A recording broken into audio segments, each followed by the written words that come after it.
श्री कृष्ण जी ने कहा है, जो कोई भी किसी भी देवता की पूजा विश्वास के साथ करने की इच्छा रखता है, मैं उसका विश्वास उसी देवता में दृढ़ कर देता हूँ।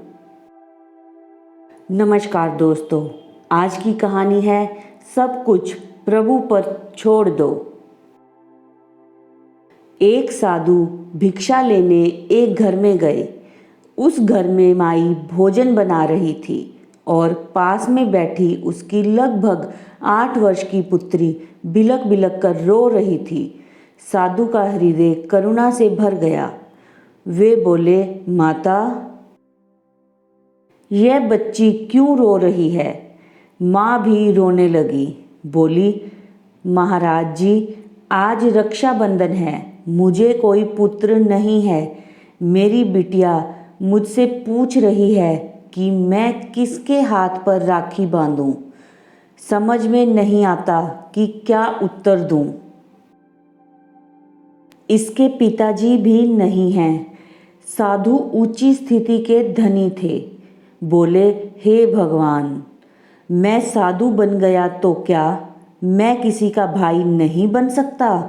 बालिका की तरफ हाथ बढ़ाया और बोले, बहन, मैं तुम्हारा भाई हूँ, मेरे हाथ पर राखी बांधो। साधु ने राखी बंधवाई और लीला नामक उस लड़की के भाई बन गए। लीला बड़ी हुई, उसका विवाह हो गया। कुछ वर्षों बाद उसके पेट में कैंसर हो गया। अस्पताल में लीला अंतिम सांस गिन रही थी। घर वालों ने उसकी अंतिम इच्छा पूछी।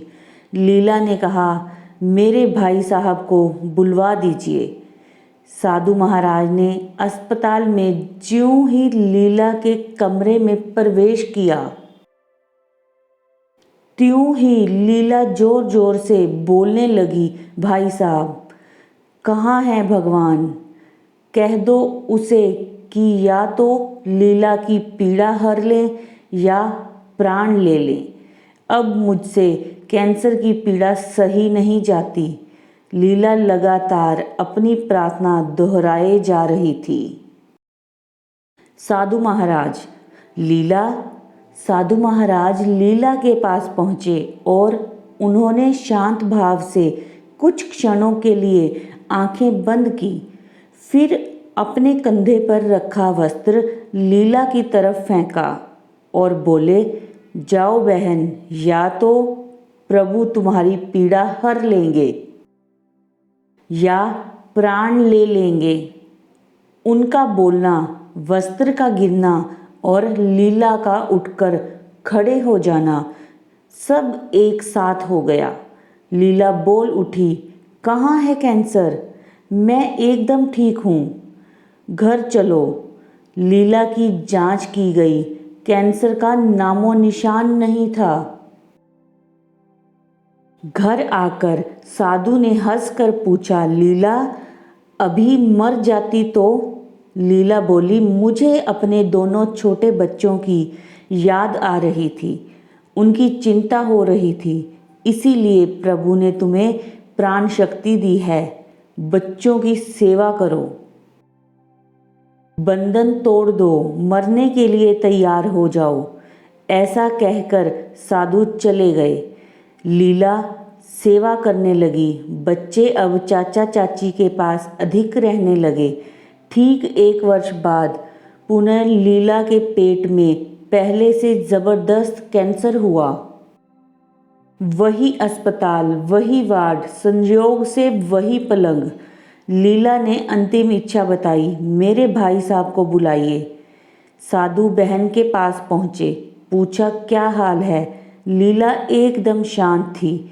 उसने अपने भाई का हाथ अपने सर पर रखा, वंदना की और बोली, भाई साहब, मैं शरीर नहीं हूँ, मैं अमर आत्मा हूँ, मैं प्रभु की हूँ, मैं मुक्त हूँ। कहते कहते ओमकार का उच्चारण करके लीला ने शरीर त्याग दिया। लीला के पति दुखी होकर रोने लगे। साधु महाराज उन्हें समझाते हुए बोले, भैया क्यों रोते हो? अब लीला का जन्म नहीं होगा, लीला मुक्त हो गई। फिर वे हंसे और दोबारा बोले, हम जिसका हाथ पकड़ लेते हैं उसे मुक्त करके ही छोड़ते हैं। पति का दुख कम हुआ। उन्होंने पूछा, महाराज, गत वर्ष लीला तत्काल ठीक कैसे हो गई थी? आपने क्या किया था? गत वर्ष लीला ने बार बार मुझसे पीड़ा या प्राण हर लेने के लिए प्रभु से प्रार्थना करने को कहा। मैंने प्रभु से कहा, हे भगवान, अब तक लीला मेरी बहन थी, इस क्षण के बाद वह आपकी बहन है, अब आप ही संभालिए। प्रभु पर छोड़ते ही प्रभु ने अपनी बहन को ठीक कर दिया। यह है प्रभु पर छोड़ने की महिमा।